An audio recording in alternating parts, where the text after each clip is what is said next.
Hello, everyone. Thanks for joining us for our Lean Startup webcast. Today's topic is Lean Enterprise, how to systematically spur growth and increase innovation in large organizations. I'm Felicia Chenko, Production Manager of Lean Startup Company. We have two events coming up very soon. Our New York conference focused on the enterprise on May 10 and 11, and our London Summit on June 13 and 14. Visit leanstartup.co for more information. Our speakers today are Tendayi Viki, Strategy and Innovation Consultant and author of The Corporate Startup, and Janet Bumpas, Program Director for ScaleUp Nation and previously Managing Director of StartupBootcamp Innoleaps. Moderating today is six-time entrepreneur and Lean Startup faculty member Dave Binetti.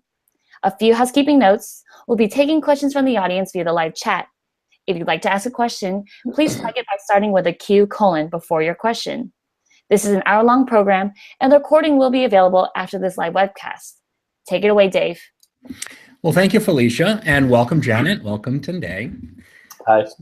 So we are going to be talking today about this wonderful area of corporate innovation and how these companies can start to systematize their innovation processes. And they know they need to do this, right? The corporate enterprise people know that things are moving very quickly in their market. They know they're subject to disruption at any minute. So they understand and they know that they have an imperative to innovate. And they also know that they can use tools like Lean Startup to help them be more effective in that, to replace the linear project planning tools that they've done in the past that are simply not working. So they know they have this problem and they know what the solution is, but sometimes they're not able to put those two things together. So Tendayi, why don't you actually tell us what's the problem if they know that they have to innovate to survive and they know that Lean Startup is one of the best solutions out there for them? Why do they sometimes have difficulty in putting these two things together? Yeah, so that's a very interesting question, right? And I guess whenever culture wakes up in the morning and it's hungry, what it does is it eats strategy for breakfast. So and culture is not some mythical creature that comes down from the mountain, right? Culture is expressed in what leaders recognize, reward, the ideas they invest in, what kind of people get money, how success is measured, right? And so as much as they know that they need to be adopting these great Lean Startup methodologies, these design thinking methodologies, the internal management processes within the companies themselves are not designed to support this. I mean, I've literally worked with leaders that say to their teams, run experiments, do pivots, iterate, do some research before you build something. And then when it comes to the end of the year, when they're doing your annual review, they're asking you about how much profits you made from the core product portfolio. So there's this disconnect, and companies haven't yet recognized that. Janet, have you seen that same thing with your clients and those with whom you work, that same issue of that disconnect between what their stated goals are and what their actual goals turn out to be? Why don't you build on what Tendayi's answer was? Yeah, it's funny, like I've found that teams actually, like product teams, take to Lean Startup really well and are out there running experiments and they love it. Like, I mean, what's not to like? You're making decisions based on data. You're, iterating fast. You're empowered. You're finding out about customers. You're solving problems, and the teams get really going. And where I find teams tend to break down, like what the biggest challenge for them is, they run up against kind of the way the rest of the company is working. How does the money get allocated? Who works on what in the product roadmap? Who gets promoted and rewarded and can move forward with their projects, right? And it's all these issues that kind of come as a mismatch. And I find it's kind of funny, like when I work with a company, usually where they want to start is like, oh, well, let's work, we got to be more innovative, so we're going to have a team do Lean Startup. And no one really kind of wants to start thinking about like, how is it that we're working? Are we creating an environment that these entrepreneurs can thrive in? And that usually is what's tripping people up these days. So the environment, that's an interesting point. So how do you change an environment? Like, an environment is an environment. Is that something that's actually changeable? And if so, how do you go about doing that? So for me, I kind of look at it as there's kind of three different groups that I'm working with in an organization. the senior executives, the entrepreneurs, and what I'm going to call the internal ecosystem. And that's like HR, finance, procurement, legal. All these people are kind of like, the entrepreneurs are embedded in a whole group of people who have a way of working. And, I think as a community, we're kind of learning how to do this, right? Like Eric Ries wrote the book Lean Startup in 2008. And the first couple of years were people figuring out, like, how do you run an experiment? Like, how do you actually do that? And then, big companies are like, it started with Silicon Valley startups, but then eventually big companies are like, okay, we want to try it, right? And so now we as a community are kind of figuring out how to do that. And so when I first started, we didn't know. So I just like, well, let's just cut and paste what we did in a startup and put it in a big company. And that didn't work so well. Yeah, it's funny you mentioned ecosystems, and I think ecosystems is a great way to think about it. In fact, there's this person who wrote this book that actually says how established companies can develop innovation ecosystems. Oh, Tendayi. Wow, what a coincidence. So not only Tendayi have you obviously written on this, and congratulations on the book. Why don't you talk a little bit about the innovation ecosystem that Janet mentioned? What does that mean? What is it? How do you change it? How do you build one? And how is it different than the existing ecosystems of corporations? Yeah, so I actually love what Janet said there, which is, for the last half a decade or whatever, we've been trying to figure out how these methodologies actually work in practice. And so thinking about how innovators work, right? What is it that we do? What is the build, measure, learn loop? And the build, measure, learn loop is simply like, setting up your assumptions, running experiments to test those, and then seeing what happens. And what you're really trying to figure out while you're using that methodology, right, is whether or not they're real customer needs, whether or not you're building the right solution, whether or not you have the right business model, et cetera. And so the problem is that the rhythm of innovators is not the rhythm of large companies. See, large companies and their culture, there's a certain rhythm that goes with the way, with like running core products. So when Steve Blank makes this distinction between searching and executing, what we should be really saying is large companies have to figure out a methodology of searching while executing. And that's how you then build the ecosystem. So you need to figure out management systems and tools that match the rhythm of innovators. So are you suggesting that they have different systems of tools, and can they live side by side? Or are you trying to find the combination of the two? You're trying to find the long distance sprinter, like how do you put them together? The long distance sprinter, I love that one. So at the moment, I'm not yet settled on a solution. I think that you can have an ambidextrous organization with parallel processes. Some of the work that I've done in other organizations is where you try and unify the processes so that there's a recognition of where a product sits on its journey, and then you apply the right management tools and processes for that product.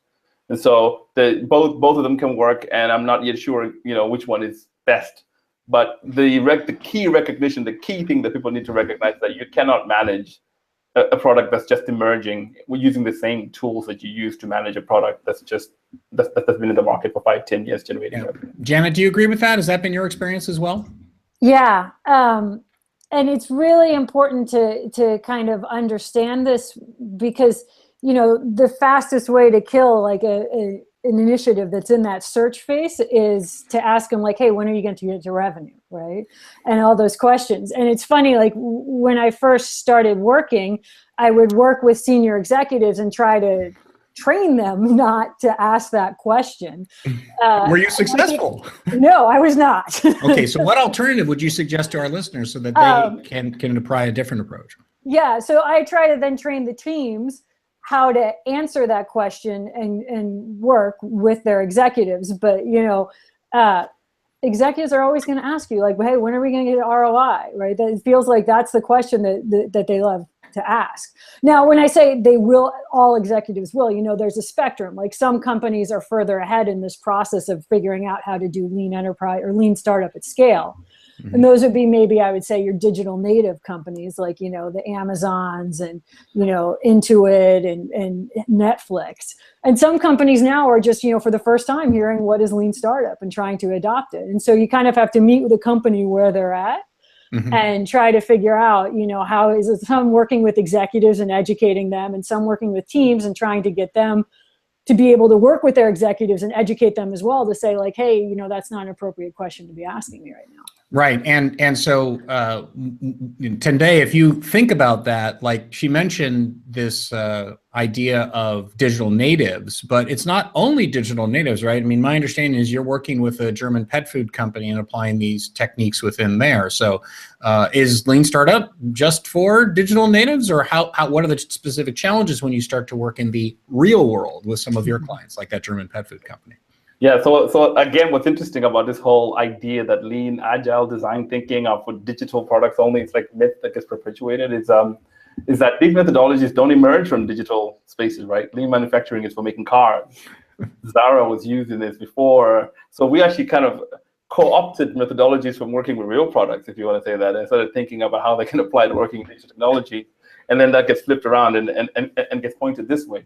The way I've managed to frame it when I'm working with management is to kind of coach them to ask the right question at the right time. What you tend to find is this tension between innovators and leadership. Innovators insist that they want to build their vision, and they should be allowed to do that without MBAs bothering them, right? And so these MBAs, they don't get innovation. They should just let us do our thing. If I had $1 for every time somebody said Steve Jobs or Mark Zuckerberg for doing innovation, I'd be very wealthy. But that can lead to mistakes that innovators make, which is the reason why the Lean Startup movement actually comes to try and contain some of that.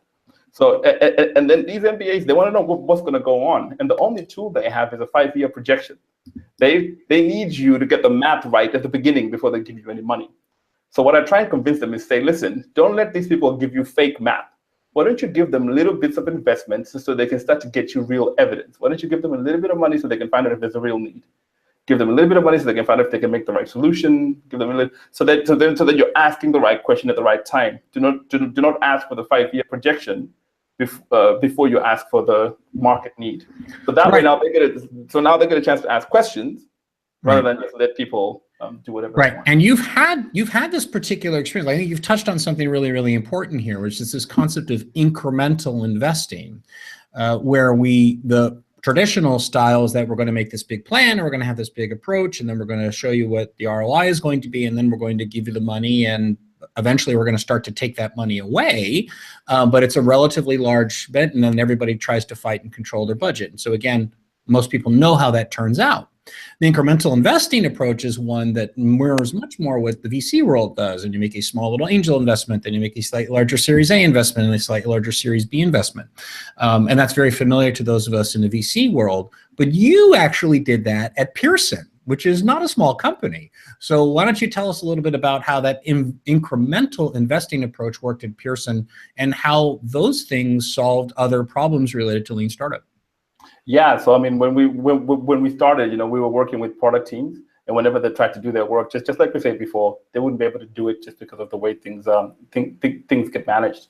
So we thought maybe one of the things that we can solve early is try and solve how money is released, and then so we started working on this principle that we call the product council, which is an investment management group of leadership, like a cross-functional leadership that's got finance, product leaders, strategy folks, et cetera, and they all get together. And what we managed to do was we managed to say, this is the business case, right? This is what you want to see before you make money. Why don't we disaggregate it into its elements and see which things we can find out early and which things we can find out later? And so what we did was we said, we're going to build this for you. We're going to let the teams build this for you by giving you the actual evidence. So at the beginning, when someone has an idea, all they have to say is what their idea is and what risky assumptions underlie that idea and what they're going to do to test those assumptions. And then they get What are the types? I mean, can you talk about the actual amounts? Like, what is the actual amount? Is it $100? Is it 100,000? Is it $1 million? I mean, what's the progression in the increments? Yeah, so it just depends on the project, but the upper limit for what we call the exploration phase, where you're testing for real customer needs, is 50,000. And then the upper limit for testing solutions is 250,000. And we also have this insistence that if you're going to start building a solution, you also have to start testing the business model, so that at the end of the process, you're then able to sort of start launching the product and actually going to scale with a validated business model. And then after that, you can make your projections because you've tested them in the real market. Got it. So Janet, so Tendayi is trying to put out a sort of like, okay, if we're not going to do these big plans or we're not going to make these big projections about the future, we still want to give them something, right? Like we can't just say, leave me alone and let me do my thing. And oh, by the way, make sure that you pay me a nice fat salary the whole time, right? They're going to need something. So what do you recommend? My understanding is you've worked with a large global bank, and obviously large global banks, all about planning, all about forecasting. What were they demanding? What did you give them the importance of providing that framework or that generalized roadmap? What did it look like? Like what were the types of things that the executive said, okay, I can live with this? Maybe you can't promise me the future, but if you can't do that, then what does it look like? Right. So when I was working with teams at the bank, we would do agile sprints. We would do 2-week sprints. And at the end of every 2 weeks, we would do a sprint retrospective where we look back and say, what did we accomplish over the last 2 weeks? And then we do a kind of projection. What do we want to accomplish over the next 2 weeks? And it's really helpful if you have your key stakeholders come to those every 2-week meetings for a couple of reasons. One, it's if not, you have stakeholders calling you all different times of the day and asking you all different questions. So you corral them. It's much more efficient if you get them in the room all at the same time. And then you can have an informed question over, here's what we've accomplished over the 2 weeks, and start getting and building in their feedback as you keep going, right?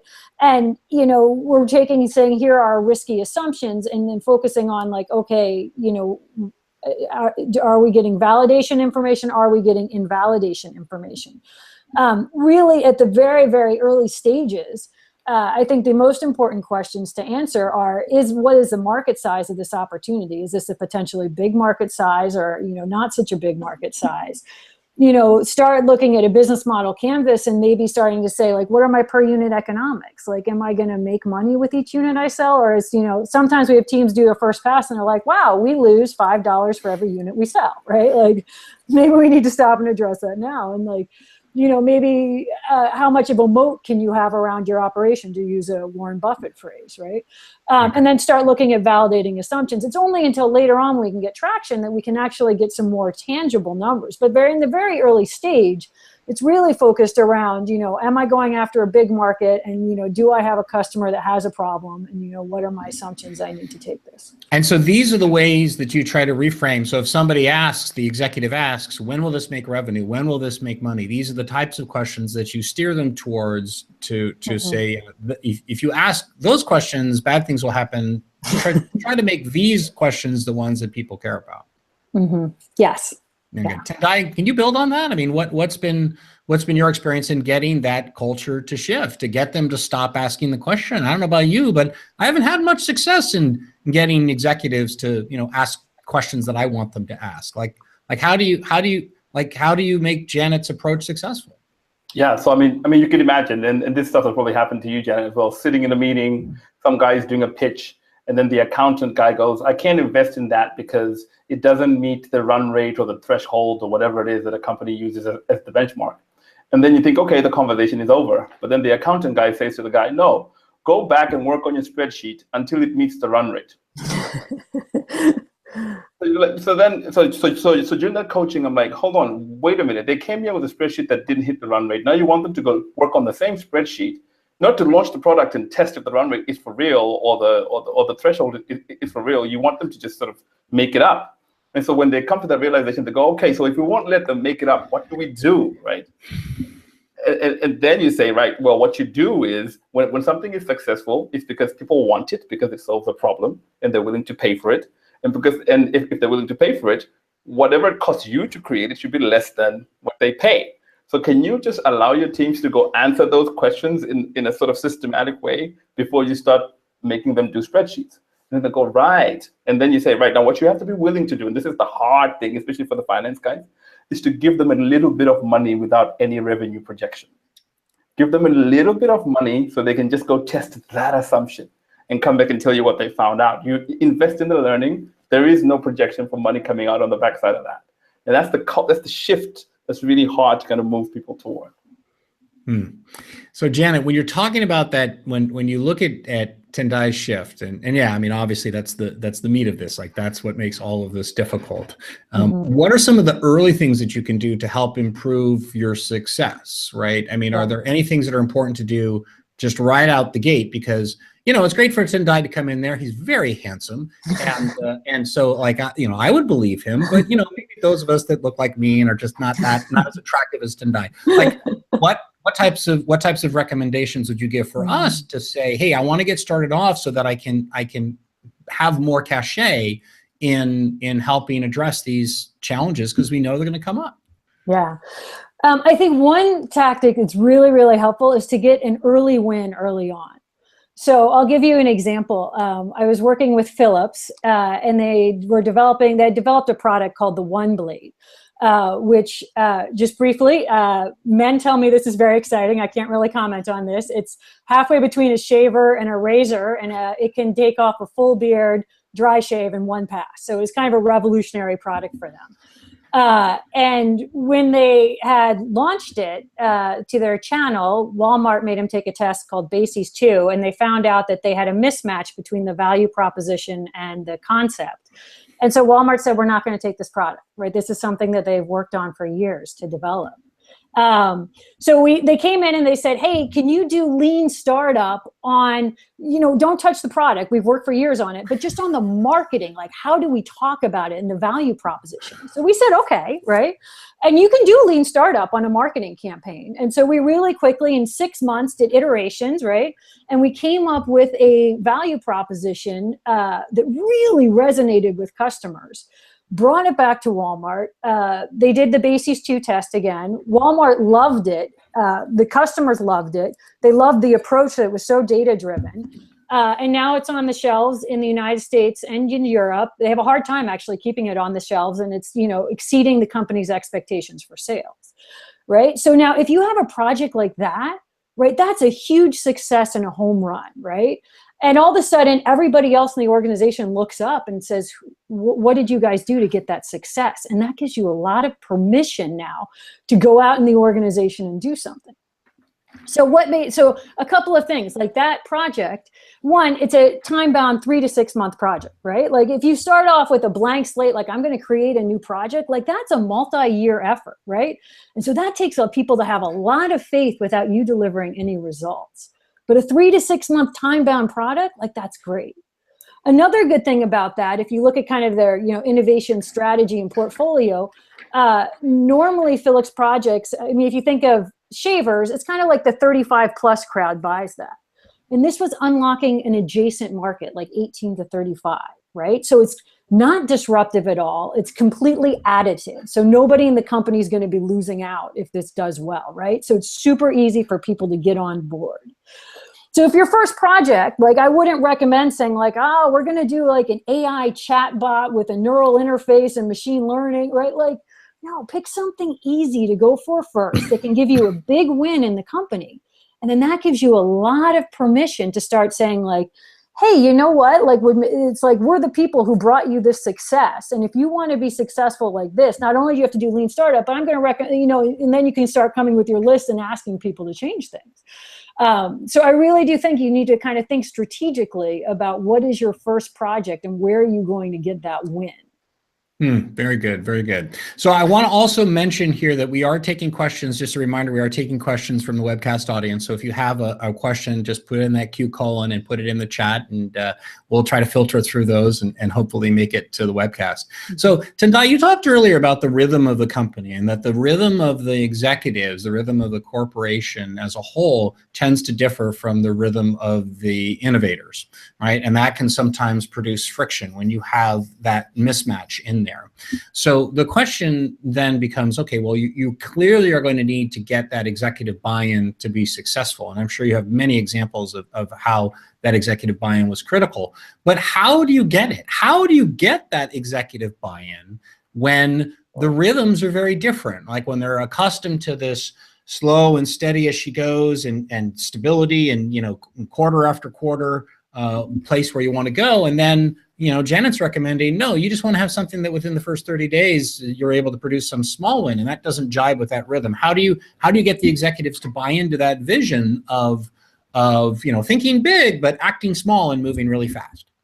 Yeah, so that's really interesting. And Janet, it's a really wonderful story that you just shared there, because it chimes with a mistake that I made early on in working with large organizations, which is I would be Mr. Know-it-all. I'd come in and go, what you're doing is wrong. What you need to do is this. And you have to have a portfolio tool, and you have to have this incremental investment, and Facebook and Google are going to eat your lunch, et cetera, et cetera. And the executive will be like, yeah, that sounds interesting, but I'm getting my bonus at the end of the year, and you're a loser, so get out of here. So I didn't have any impact with that. And what I found really helpful after like 2 years of making the same mistake and just bumping up, you won't get executive buy-in until you understand their problems. And then you start helping them solve those problems. So executive buy-in is not something you go in and you kind of preach and then you convert people and then people give you buy-in. You kind of have to show them the meat. And so I mean, when I was working with a large global bank they're actually based out of South Africa, they were finding it difficult to get their colleagues interested in all that. They had 14 MVPs and nobody was coming to the lab to look at this stuff, right? And so I said, okay, well, why don't we stop doing that and start bringing our leaders in and finding out what problems they're trying to solve and work with them to solve those problems, so that when we solve those problems, we can then say, hey, look, this is something else that might solve your problem.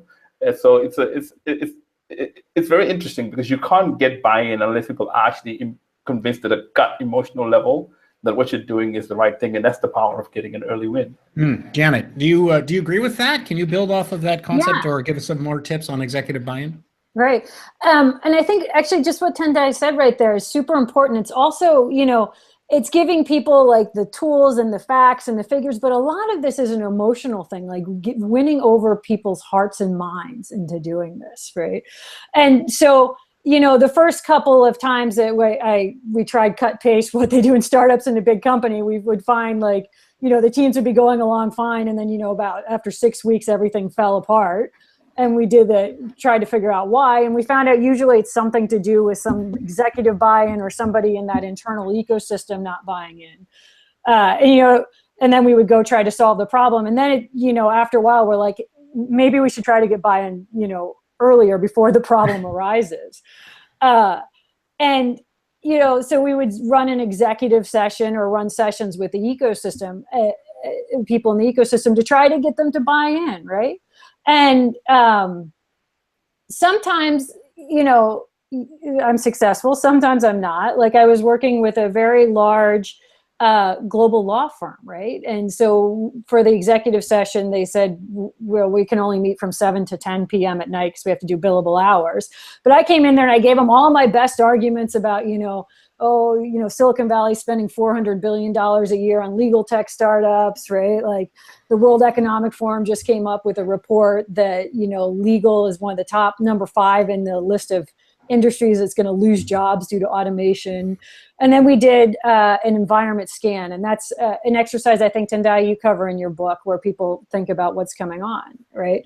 And, all the managing partners then came back at the end of that and was like, no, I don't think there's a threat here. Like, I think we're fine. Like, we've got a moat. Like, we've got a super complex business, right? And it's relationship driven.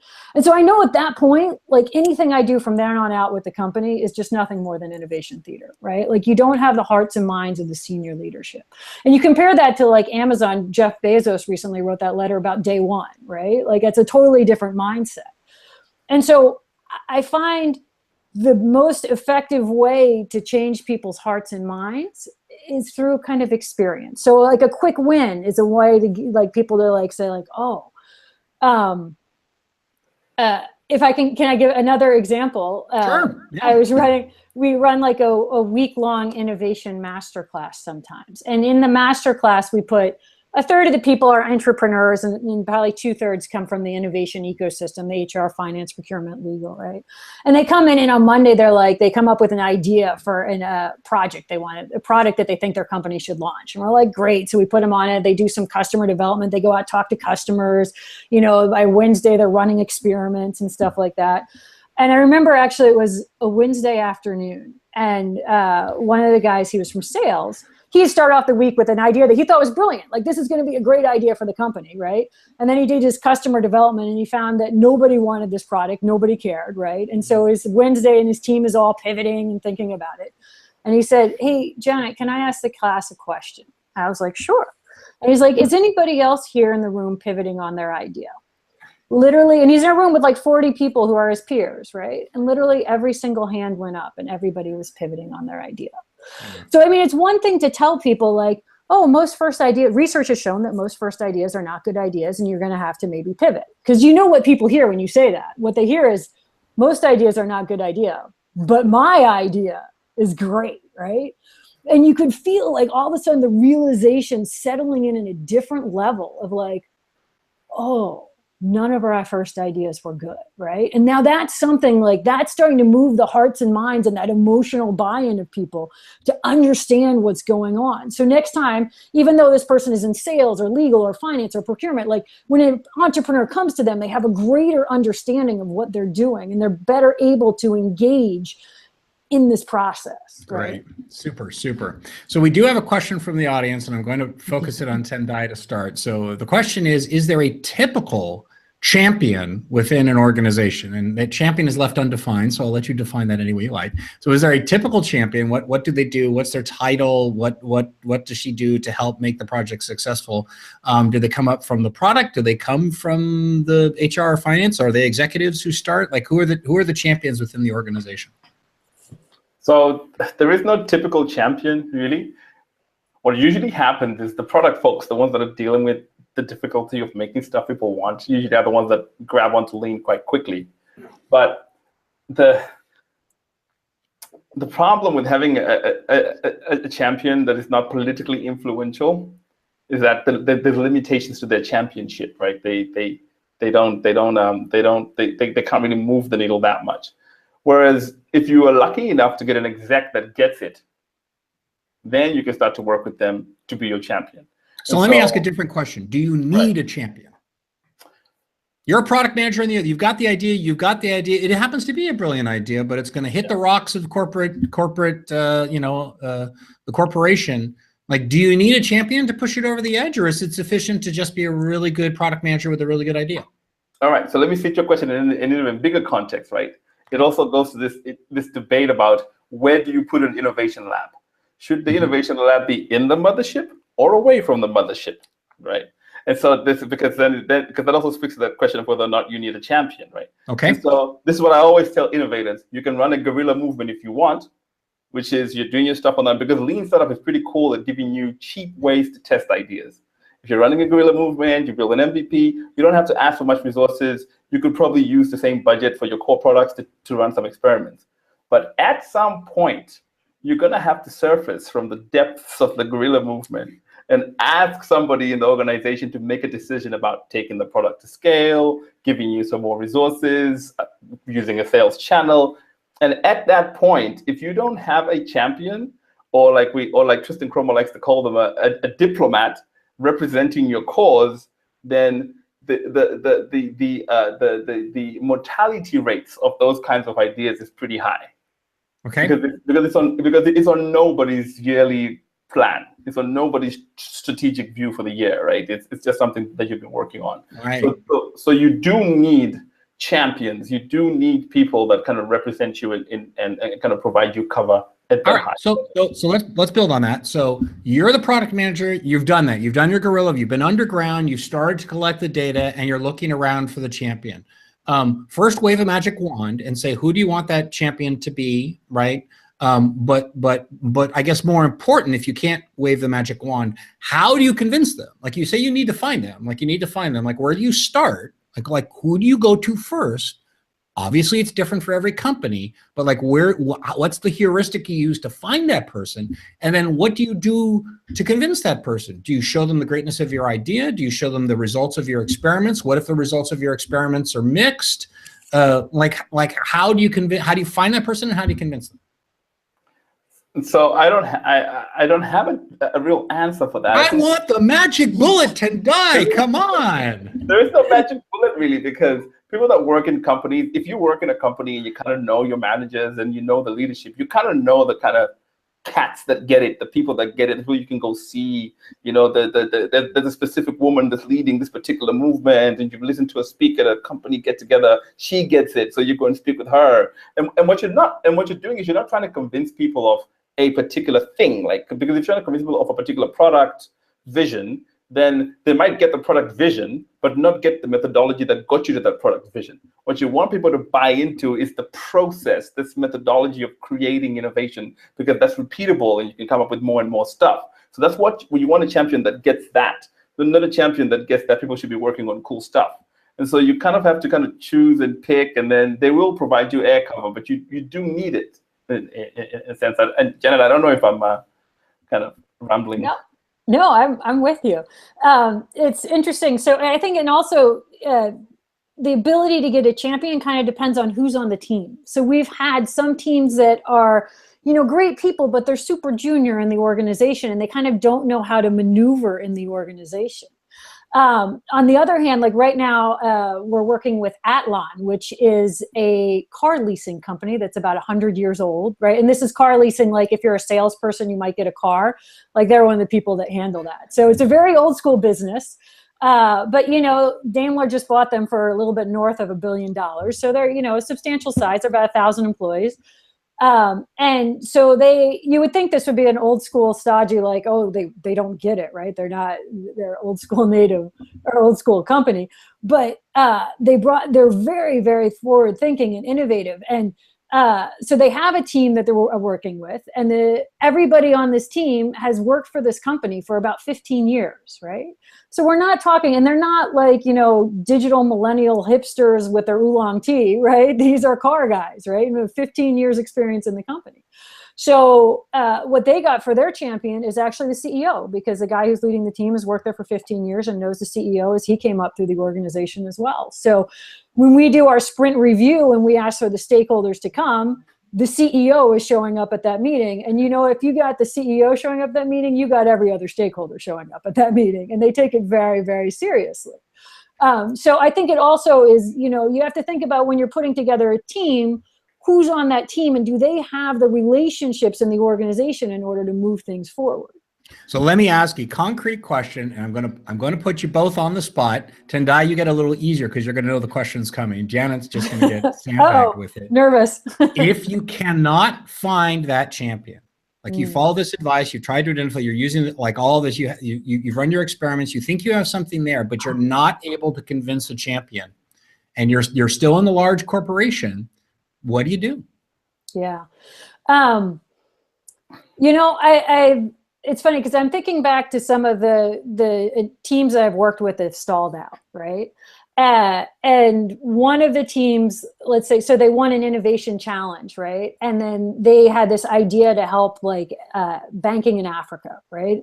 And that's a super thing. It's like an emotional, like, oh, everyone's like feels good, like we're doing something for Africa, right? And so they came into, you know, we did an internal lab, and they were a great team, right? And they pivoted, and they're getting customer insight. And then they, you know, went off into kind of scale within the organization. And about like 8-10 months later, they had all quit, right? And the problem is the majority of the company is focused on Europe, right? And there's nobody really in the company that the business is aligned to Africa, right? So it's a great idea, it's a great feel-good thing, but it's not fitting with where the company wants to go, the strategic priorities. There's no champion that's going to say, we're going to do it, because you know what? It's hard work launching a new product, and you need the company to be at your back. So, right. Another team I saw, they never managed to get a champion support. And so they never really managed to get like permission to continue. So they hung in for about 9 months until everybody in the team quit in, you know, frustration. Right. Okay. And they even made an offer to the company to say, can we buy out the IP? We'll give you about $250K. And the company. Yeah. So, you know, I have to say, if someone hasn't got a champion and it's not aligned with the strategic priorities, it's really hard. Yeah. Tendayi, what's the answer?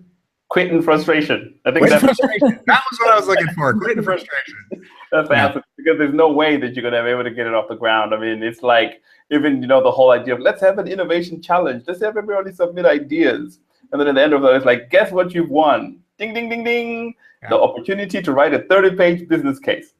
Yeah. And that then gets rejected, that then doesn't go anywhere, and then people quit in frustration. So yeah, you do really need champions. Yeah, and I think that is an important point. I mean, everybody here is collecting dollars from things they've heard a million times, but I think we've all gotten that calls from that product manager who's really earnest and really believes in the method. And they're like, you need to come in here and convince my executive team. And it's like, good luck, buddy. We don't do that. Certainly don't do that well. Okay, fantastic. I can add, so I was working with one company, and when you're trying to start doing lean startup in a company, like you're breaking a lot of processes, right? Like, so I'm going in there, and I'm talking to, the web team, and I'm like, okay, can you put this up on the web? And they're like, well, our normal process, it would take 3 months to get it up on our corporate website. And they're like, but for you, we'll do it really fast in 6 weeks. And I'm like, okay, can we have it by Wednesday, right? Yeah. And so, I'm breaking all these processes. And if you are backed by, like, oh, I run a business unit that has 50 million in revenue, like you can break some roles, right? You can do that.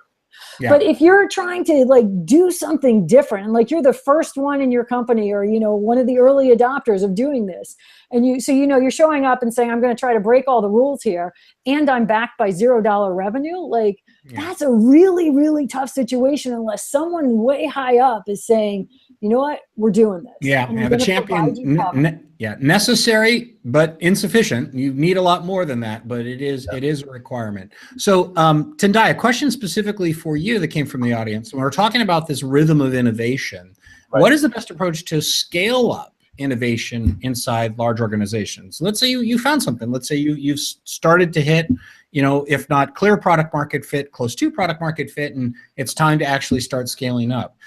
Should there be different innovation speeds within the organization? And if so, what are they, and how do you deal with that concept of innovation speed impedance?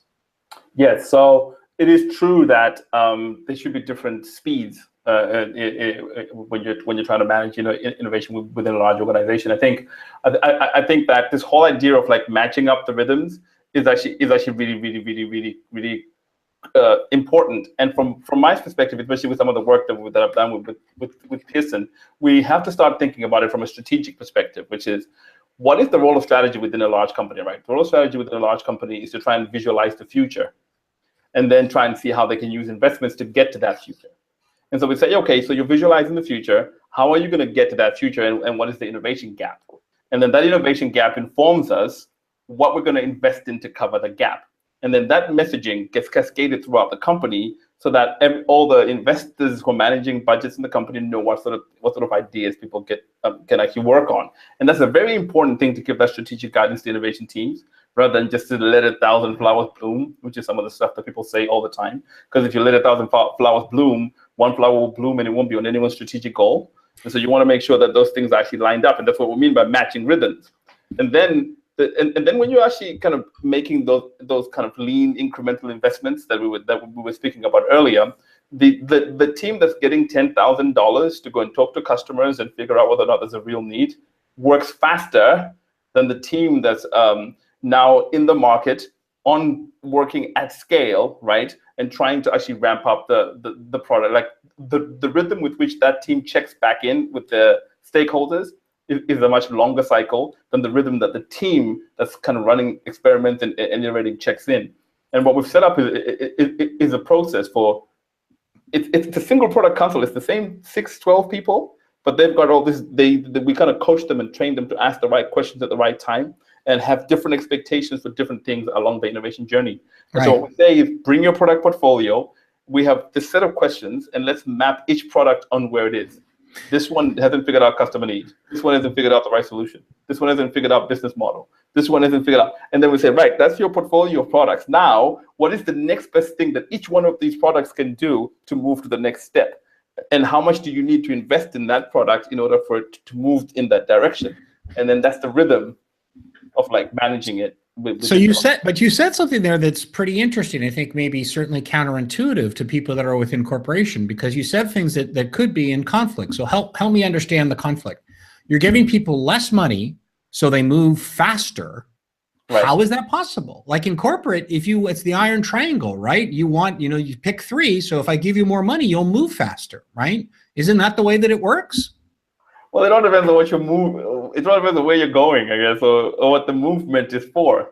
So if I give you $1 million to go find out if customers have a real need, I won't see you for a year because you got $1 million to spend doing interviews and focus groups and et cetera, et cetera. But if I give you $5,000 and I say, go find early adopters and speak with them and let us know within 2 weeks what these people think about the idea, then you actually move faster. There's another paradox in that, by the way. We also tell companies that they should have a balanced portfolio. So maybe 70% of their investments in core products, 20% in adjacent, and 10% in like transformational. And then we tell them that 10% in transformational can be invested in a lot more ideas than the 70% in core. And they're like, how do you do that? And we say, well, actually, what you want to do is make small investments, right? So the 10% is a small amount of money, but the way you're investing it in loads of little ideas, and then you're doubling down on only those things that are going to work. And those are the things that over time transition to your core. So you do end up with 5, 6, 7, 8, 9, 10 things, but you started off with maybe 20, 30, 40, 50 things because you were making small investments and ideas up front. And so all of those paradoxes are things that management have to kind of come to grips with. And sometimes you explain to them, then they try it, and then they go, right, okay, now we get the rhythm. And then over time, you kind of have to kind of just keep coaching them. Got it. So that's great. And that's the happy path. Janet, let's talk about when that doesn't work out. Let's talk about when you make this and you don't have any revenue to begin with, right? Because we're just starting off. So what are the metrics that we do show them? Like if you can't move the revenue metrics because there is none, and you've got your champion and they believe it, but they need something, like give them something, like give me something. I got to go to the board. I'm willing to fight for you guys, but what are you going to give me so that they don't come in and try to kill this thing saying, oh my God, this is such a waste of money. It's not doing anything yet. What are the metrics that you give them? Right. So it's interesting. I just ran into this recently with a company that I'm working with where they are doing their sprint reviews, and they've got their senior executives coming in, and one of the senior executives really doesn't have a lot of exposure to lean startup or the project they're working on. And actually, it took them 8 weeks to get on the calendar to get the senior executive to get there. So that's a problem right there. But the senior executive shows up and is like, I don't feel like this is a big customer problem. Like, I don't understand what you guys are going after. So right now, here's a team. They've been out there validating. They're getting their story. I mean, they don't have any revenue metrics, and they're faced with a stakeholder that's like, I'm not really buying this. Like, I don't see it as a problem, right? And they're not, and that stakeholder is not making that decision based on data, right? It's just kind of that old school way of projecting out kind of general feelings. Right. So my advice to the team at that point in time, and this is not really a metric, like we only have this kind of time qualitative. It's like, okay, go back out and talk to your customers again and bring a camera and come back with a video of a customer being like, wow, this is a huge problem and I'd be willing to pay someone money if they could give me a solution, right? Because where we're going again is I'm trying to get that emotional move. So, right, like if I don't have metrics, I'm going to try to express to the stakeholders that this is a problem. There's customers who have it and they're willing to pay money to solve it, right? Got it. And then we come back to, like, can you tell me the market size per unit economics? Can you say, like, we're validating assumptions and like give me data from these customer interviews to say, like, I've identified a problem that exists in the market, right? Got it. Tendayi, is that something that you've done in the past, or do you have any other thing that you can offer our listeners on specific metrics when you don't have the revenue metric? It's just not there yet. What are the metrics that you or approaches like Janet has mentioned that you can suggest? Yeah, and I love that question because that question is actually based on the premise that the executive that you're about to show the metric doesn't get it. They want to see the revenue metric, right? And so you have to then to do something to kind of move them along. And what I found and some of the work we do with early product consoles is that like a member of our team will observe the product console and then give them feedback after the product console to say, you were asking that team the wrong questions. Because what we want to do is to start to create within the executives the expectation of asking the right question at the right time and expecting to see a customer need metric when a customer need metric is needed to make a decision, and expecting to see a solution metric when a solution metric is needed to make a decision, and expecting to see a business model metric when a business model metric is needed to make a decision, and then expecting to see a 5-year projection at the right time to ask for a 5-year projection to make a decision. That way, you then don't need to think about what you should bring to show them. They're the ones that are asking you, we've given you $5,000, you better come back and tell us there's a real need, because if there isn't, we're not giving you any more money, right? And so these are the kind of ways of working that we've been trying to get. Great. So that's a super good example, but now I'm going to throw you a curveball. So you've done that, you spent the money, you're moving quickly, you've got customer feedback, but you've now got the customer feedback, and the customer feedback gives you a clear indication of a pivot. Like what we were working on is not going to work, but wow, I got such amazing insight on this other thing. How then do you come back? Because the executive says, okay, wait a minute, I gave you $5,000 to do this and you wasted the money. Like I wanted to get something and you gave me nothing. Now you're telling me something different. And then 6 months from now, you're going to tell me something different. How do you convince that executive that the money that they spent hasn't been wasted money? I can. Yeah. Oh, go ahead. Well, Tendayi, you start, and then Janet, I'll give you a chance. So what I do, right? And they call me the exec whisperer, if you want to call it. I spend all my time, my whole entire life, telling execs that that's what happens, and you should expect it to happen. And with the templates that we've designed in Pierson for teams to submit to product councils, the first page of the template says, what did you learn? I learned this. Second page, what do you want to do? Stop, pivot, or persevere. And the team chooses the so the thing is actually coming to the exec to read before the meeting with these options in place and kind of visible. And then the execs have to make a decision about whether or not they still have the resources to let the team pivot or not. But to pretend that you can just carry on after you found no customer need, this is something that we coach execs to not do. You must be a really successful consultant, because I have all these. That's right. I have arrows in my back, bro. I have like scars. I recommend the innovation theater approach. It's much easier to sell. Janet, how about you? So, I had the situation with a team that, they were actually working on an idea that their senior executive would give them, like, oh, this is a great idea, go out and do. And they went out and did a whole bunch of customer interviews. And they had, identified like 4 or 5 risky assumptions that would need to be true for the idea to work. And I think they did 23 customer interviews, and they came back that no, it's not going to work, right? So they're really nervous. Like they have to go tell a very senior person in the organization that their idea is terrible, right?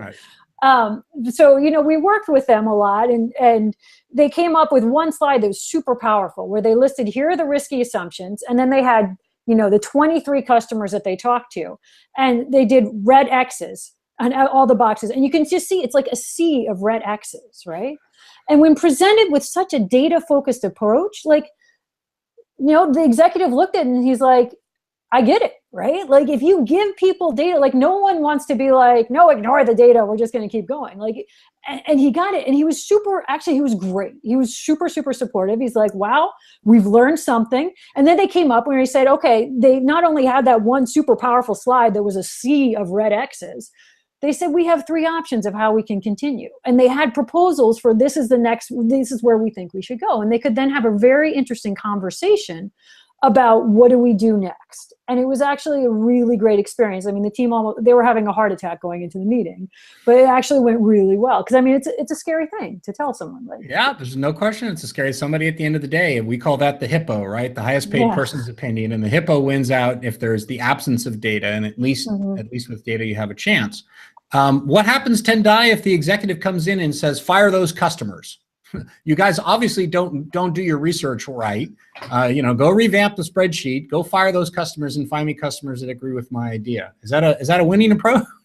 That's actually much more likely to happen. So that situation is actually a really great situation where the exec got it. It's actually much more likely to happen that the exec get out of here. And then they're like, who told you to run experiments? And then they start dropping your name in it. Like, yeah, no, that Tendayi guy you have working with us? He's the one that told us to run experiments. Like, well, ignore Tendayi. Build the thing, like I said, because I've already promised the board that we're going to have this thing in the market. And so, that's why, for me, I call it the full frontal assault. Like, you can run a guerrilla movement, or you can do a full frontal assault.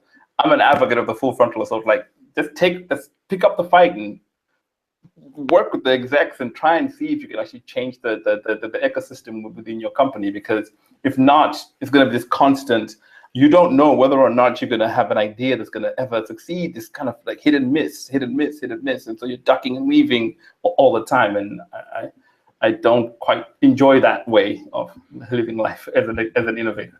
Got it. So when yeah, I mean, you can choose to die a long, slow, painful death, or you can choose to die a quick death. But in both cases, you're going to die. So you get to pick. So knowing that, and Janet, knowing that you have to have nerves of steel to go and present that, and Tendayi, knowing that you have to go in saying, we're going to do the full frontal assault, and it's much more likely that I'm going to get mowed down than I am going to be actually prevail. Like, what is the best, and this builds on a question we got from the audience, what's the best team composition? Like, who's the type of person that you're looking for on that team to help build the team to make it successful? And I'm going to say this in two ways, one of which might be a little bit uncomfortable for those watching, but like, not only to build your team around that, but for the person in that job as the innovator to say, you know, it was really great when I watched The Social Network and everything turned out fantastic, but like, am I really the right person? Maybe I'm a corporate person after all. How can they know whether or not, as an individual innovator, how they can build their team, and also at a more personal level, how they can know themselves, how they can make themselves the most successful? And Tendayi, Tendayi, we'll start with you, and then Janet will move to you. Okay, I was hoping Janet would start, because I didn't. Janet, let's start with you, and then Tendayi, you can fill the gaps.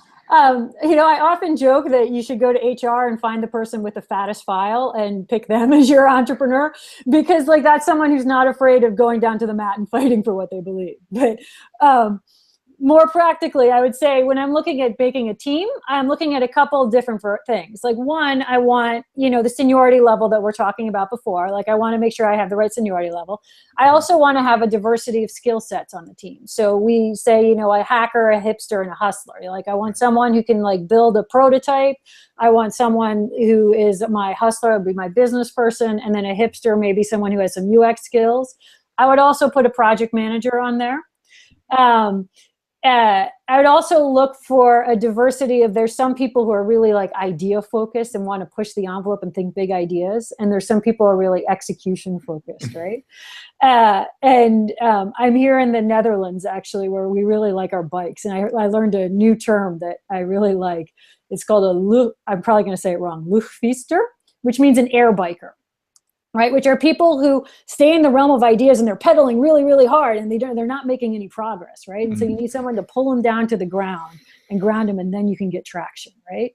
So we have some teams right now that are all air bikers, right? And they have great discussions on everything, but they're making no progress. So we got to, you know, insert some people who are really execution focused and bring them into the team. It's also, I think, important to have diversity about men and women. They've shown those teams are more resilient as well. And it's interesting when you think about how you put together and how you're recruiting for this program, right? These innovation teams that end up being all air bikers, right? They're very idea-focused team. If you look at it, they came out through an innovation challenge where it was being promoted as like, hey, do you have a great idea to make this company better? You know, submit your idea, right? If you talk about that innovation challenge as far as like, hey, do you want to build a business? You're going to get some more execution people. And the same thing happens with gender. Like if you say, hey, we're looking for risky, you know, bold innovators, right? You're going to get more men applying. If you talk about it in general about like, hey, we're looking for some people who want to work collaboratively together in a team, you're probably going to get more women. So really being cognizant of how you're talking about what it is you want, then you're going to get different people stepping forward. Right. And so, and I really don't care the methodology of what you can run an innovation challenge, you can hand select the teams, you can put a job application out internally to select them. But like thinking about, my ideal team is going to have someone who has some seniority on it, a diversity of skills, a diversity of kind of mind, like, you know, orientations, like you want the big thinkers and the executors and, you know, other things like that. And then you can kind of start to get really good teams. Got it.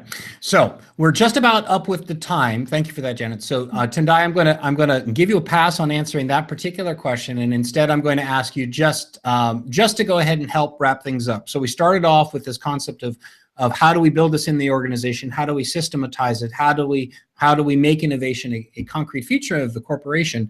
And we talked about this dual challenge of we know that we need to innovate. We know that this lean startup works, and what is the gap in between? So based on everything we talked about, what's the one piece of advice that you want to leave people with to say, when we're thinking about the problem and the solution, what's the one bit of advice, of course, besides buying your book and hiring you? Number two, I should say. Number two is how should they approach this in terms of helping bridge the gap between the problem and the solution? Yeah, so I mean, one of the things that, like, we were recently recruiting for members of our team in Pierson, and two things that I kept asking, which had nothing to do with content and knowledge. I just kept saying, what is your ability to take a punch and stay at the same demeanor, right? And then the second thing is, for me, is authenticity. Like, I prefer to work with people that have an authentic interest in ensuring that a company actually does this work well. That really care about getting executives and teams and working the right way to make sure that products are actually successful in companies that balance portfolios and actually useful innovation strategies. And so the authenticity of the work is actually my passion. And so my pet peeve is innovation theater, like corporate accelerators for PR purposes only. That kind of stuff just drives me crazy. And so that's that's my takeaway message. Is like, forget the theater. It's time to get real, because the theater is actually doing a disservice to the kind of work that we're trying to do out here. So excellent, great. And Janet, same question. How do we bridge the gap between the problem that we know and the solution that we know, but how do we make them actually work? Go buy Tendayi's book. All the answers are in there. Thank you, Janet. Okay, fantastic. Well, thank you very much. It's been such a pleasure. Thank you to everyone that watched. Thank you for all the questions that were submitted. I apologize we didn't get a chance to get to every question, but I do hope that everybody had a good insight. So, Janet, thank you very much. Tendayi, thank you very much. We hope to see you both, I guess, in London for both of you, and of course the conference in New York, and then other people who also want to learn besides buying Tendayi's book. You can also attend the Lead Startup Conference, New York, London, and then later on this year in San Francisco. So thank you very much. Felicia, back to you. Thanks everyone for joining us today. This wraps up our show. For our community on the East Coast, we have our New York conference happening next week on May 10 and 11. For the folks across the pond, you can catch Tendayi and Janet at the upcoming London Summit happening on June 13 and 14. Also join us for our upcoming Lean Startup Night London meetup on May 16. Check out all these events at leanstartup.co.